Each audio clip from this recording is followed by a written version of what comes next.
ஊட்டி பகுதியில் நீலகிரி மாவட்டத்தில் புதுசா வீடு கட்டுறீங்க, கடை கட்டணும்னா அனுமதியே கிடைக்கல.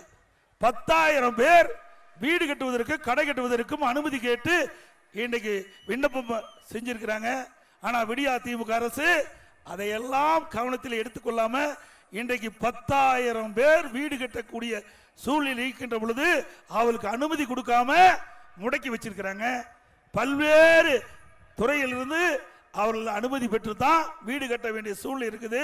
அண்ணா திமுக ஆட்சிக்கு வந்த பிறகு இந்த 10,000க்கும் மேற்பட்டவர்கள் வீடு கட்டுவதற்காக அனுமதி கேட்டு விண்ணப்பித்திருக்கின்றீர்கள். அதையெல்லாம் முறையாக பரிசீலித்து தகுதியானவர்கள் அனைவருக்கும் அந்த வீடு கட்டுவதற்கு அனுமதி வழங்குவதற்கு நடவடிக்கை எடுக்கப்படும்.